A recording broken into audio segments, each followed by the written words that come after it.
Hello everyone, this is Megha Sharma. Welcome to Omega Tech add.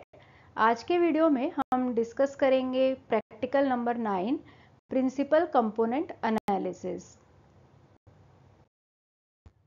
Principal component analysis PCA statistical technique है जिसका use हम data analysis में dimensionality reduction के लिए करते हैं।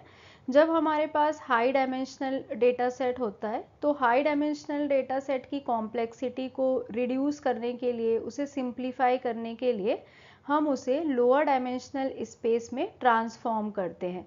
तो पीसीए में एक पावरफुल टूल है जहाँ पे हम डेटा सेट की कॉम्प्लेक्सिटी को रिड्यूस करते हैं और इस तरीके से रिड्यूस करते हैं कि जो उसके इम्पॉर्टेंट फीचर्स हैं, जो उसकी इम्पॉर्टेंट इंफॉर्मेशन है, वो इसमें रहे।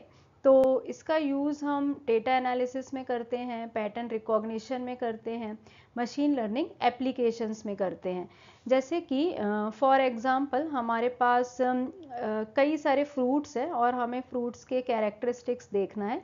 तो हर एक फ्रूट एक डेटा पॉइंट को रिप्रेजेंट करेगा। तो फ्रूट में कितनी कैरेक्टरिस्टिक्स होती हैं, जैसे कि फ्रूट्स का अलग अलग साइज़ हो सकता है, वेट हो सकता है, कलर हो सकता है। तो इतने सारे कैरेक्टरिस्टिक्स हैं, इतने सारे फीचर्स हैं, इनको हम डायमेंशन समझ सकते हैं।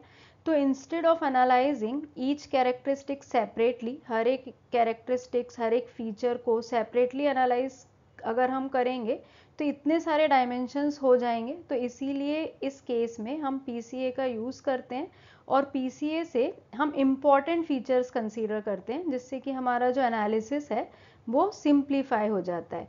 तो पीसीए हमें हेल्प करता है मोस्ट इम्पॉर्टेंट कैरेक्टरिस्टिक्स फाइंड करने के लिए, जिससे कि हम मेन जो डिफरेंस है, मेन कैरेक्टरिस्टिक्स है जो फ्रूट्स में, उसको कैप्चर कर पाएँ।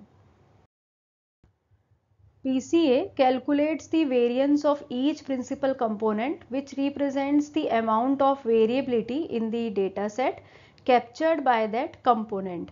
हाई वेरिएबिलिटी का मतलब ये होता है कि डेटा पॉइंट्स जो हैं वो वाइड रेंज में स्प्रेड है, और लो वेरिएबिलिटी का मतलब ये होता है कि डेटा पॉइंट्स क्लोजली क्लस्टर हैं around the average. The explained variance ratio of each principal component is computed by dividing its variance by the total variance of all principal components. तो हम explained variance ratio कैलकुलेट करते हैं और इससे हम interpret कर सकते हैं, जब हमने explained variance ratio कैलकुलेट किया तो इससे हम इंटरप्रेट कर सकते हैं कि जितनी इसकी वैल्यू हायर होगी उतना ही वो कंपोनेंट बेटर समझा जाएगा. High variance in a feature or principal component means that it captures a large amount of variability in data. तो हम वेरिएंस कैलकुलेट करते हैं, उसके बाद हम एक्सप्लेन्ड वेरिएंस रेशो कैलकुलेट करते हैं, और जिस भी प्रिंसिपल कंपोनेंट का एक्सप्लेन्ड वेरिएंस रेशो हायर होता है हम उसको कंसीडर करते हैं, क्योंकि हायर एक्सप्लेन्ड वेरिएंस रेशो का मतलब ये है कि वो जो पर्टिकुलर फीचर है, वो जो पर्टिकुलर कंपोनेंट है, वो लार्ज अमाउंट ऑफ वेरिएबिलिटी को कैप्चर कर रहा है, मतलब कि वो बहुत सारे इंपॉर्टेंट पैटर्न को कैप्चर कर रहा है. जबकि अगर लो वेरिएंस है तो लो वेरिएंस कंपोनेंट जो होते हैं वो लेस इंफॉर्मेटिव होते हैं, लेस इम्पॉर्टेंट होते हैं एनालिसिस के लिए.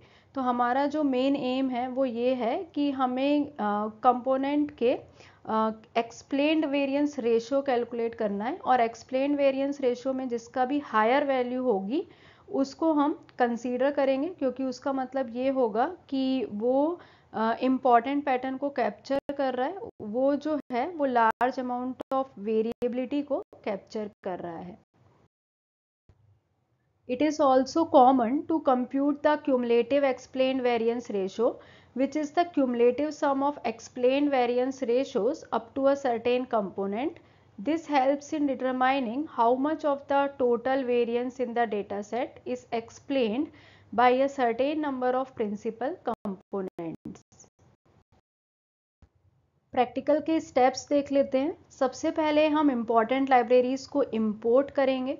नेक्स्ट स्टेप में हमें डेटा सेट लोड करना होता है, तो यहाँ पे हम आयरिस डेटा सेट यूज़ कर रहे हैं, तो लोड करेंगे आयरिस डेटा सेट को. उसके बाद हम प्री प्रोसेसिंग करते हैं, मतलब डेटा को प्रिपेयर करते हैं एनालिसिस के लिए. तो यहाँ पे हम फीचर्स को स्टैंडर्डाइज करेंगे. नेक्स्ट स्टेप में हम PCA परफॉर्म करेंगे, perform PCA to reduce the dimensionality of the data set.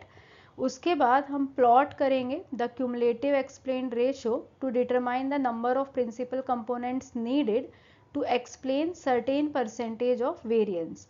तो यहाँ पे हम 95% ऑफ वेरिएंस कंसीडर कर रहे हैं, तो हमको ये फाइंड करना है कि 95% ऑफ वेरिएंस के लिए हमें कितने number of principal components required हैं। लास्ट स्टेप में हम प्लॉट करेंगे, स्कैटर प्लॉट हम बनाएंगे जिससे कि हम डेटा को विजुलाइज करेंगे। Visualise the data in the reduced dimensional space using a scatter plot. Important libraries import करने के बाद हम डेटा सेट लोड करेंगे। उसके बाद हम कंस्ट्रक्ट करते हैं pandas data frame from the iris data set. यहाँ पे हम numpy का फंक्शन यूज़ कर रहे हैं np.c, जिससे हम कॉन्केटिनेट करते हैं feature data and the target labels along the column axis. इसका यूज़ हम प्रैक्टिकल नंबर 7 में भी देख चुके हैं। लॉजिस्टिक रिग्रेशन में भी हमने इसी तरीके से पांडास डेटा फ्रेम कंस्ट्रक्ट किया था। उसके बाद हमें फीचर कॉलम और टारगेट लेबल एक्सट्रैक्ट करना होता है। तो जैसा कि हम प्रीवियस प्रैक्टिकल्स में भी देख चुके हैं, हम एक्सट्रैक्ट करते हैं फीचर कॉलम को, और फीचर कॉलम को एक्सट्रैक्ट करने के बाद हम इसे एक्स में असाइन कर देते हैं। तो यहाँ पे सारे जो फीचर्स हैं टारगेट को छोड़ के, जो टारगेट है उसको हम ड्रॉप कर रहे हैं क्योंकि उसको हम वाई में लेते हैं।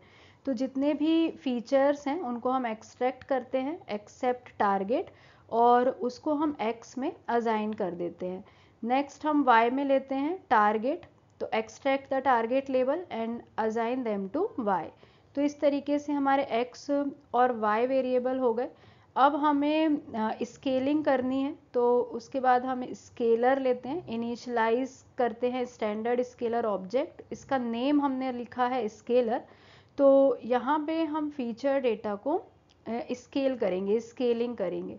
तो x underscore scaled is equal to scaler dot fit transform x, इसका यूज़ भी हम पहले देख चुके हैं। तो यहाँ पे एक्चुअली हम फिट ट्रांसफॉर्म मेथड अप्लाई कर रहे हैं स्टैंडर्ड स्केलर ऑब्जेक्ट पे to standardise the feature data x। Next step में हम PCA ऑब्जेक्ट क्रिएट कर रहे हैं and by default this object will retain all principal components. उसके बाद हमें स्टैंडर्डाइज्ड फीचर डेटा पे PCA को अप्लाई करना है। तो नेक्स्ट स्टेप में हम PCA अप्लाई करते हैं स्टैंडर्डाइज्ड फीचर डेटा पे। उसके लिए हम लिखते हैं PCA dot fit underscore transform x underscore scaled. उसके बाद हमें हर एक प्रिंसिपल कंपोनेंट का एक्सप्लेन वेरिएंस रेशो देखना है, क्योंकि इसी के बेसिस पे हम एनालिसिस करते हैं, कंक्लूड करते हैं।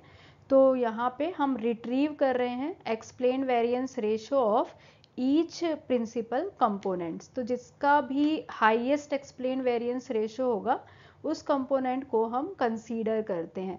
उसके बाद हम नॉर्मल एक फिगर क्रिएट कर रहे हैं जिसका साइज हमने 8 इंच इंटू 6 इंच लिया है। तो एक फिगर यहाँ पे क्रिएट होगा और हम प्लॉट कर रहे हैं cumulative explain variance ratio against the number of principal components. आगे हम टाइटल दे देते हैं एक्सप्लेन वेरिएंस रेशो और एक्स एक्सिस और वाई एक्सिस में लेबल दे देंगे। उसके बाद हमें कैलकुलेट करना है cumulative sum of explain variance ratio. तो numpy में फंक्शन होता है cum फंक्शन। इस फंक्शन का यूज़ करके हम cumulative sum of explain variance ratio calculate कर लेंगे। उसके बाद हमारा जो फाइनल स्टेप है वो है नंबर ऑफ प्रिंसिपल कंपोनेंट्स जितने हमें रिक्वायर्ड हैं वो कैलकुलेट करना। तो यहाँ पे हमने परसेंटेज ऑफ वेरिएंस 95% लिया है। तो यहाँ पे हम डिटरमाइन कर रहे हैं number of principal components required to explain 95% of the variance in the data.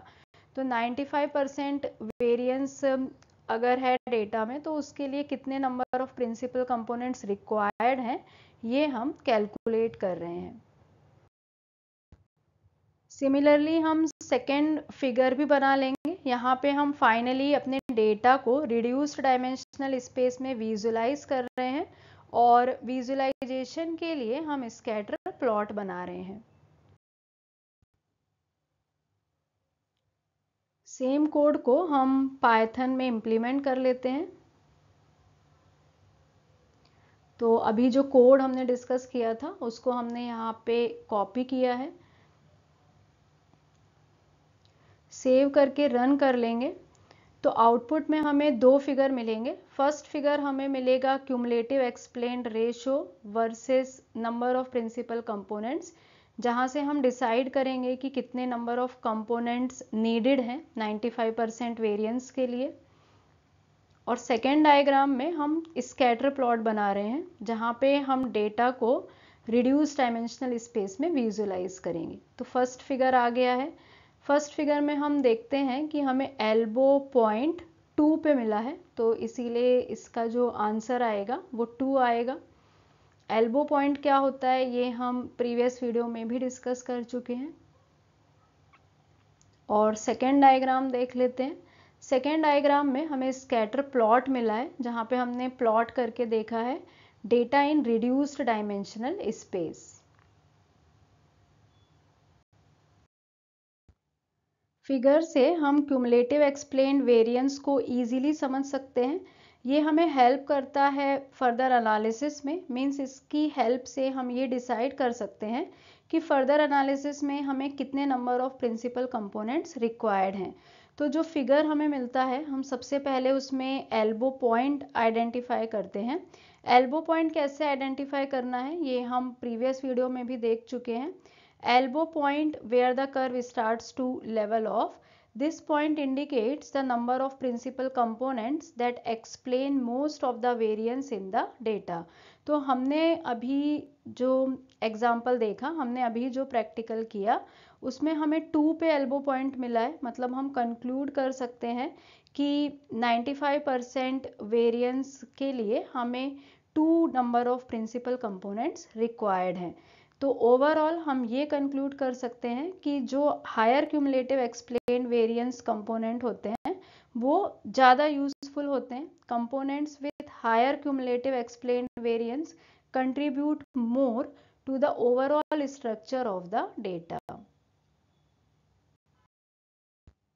Thank you so much for watching till here. अगर आपको वीडियो यूजफुल और इन्फॉर्मेटिव लगी है तो प्लीज़ वीडियो को लाइक करें, फ्रेंड्स के साथ शेयर करें, और अगर आपने अब तक चैनल को सब्सक्राइब नहीं किया है तो चैनल को सब्सक्राइब करें और वीडियो की सबसे पहले नोटिफिकेशन के लिए बेल आइकन प्रेस करें।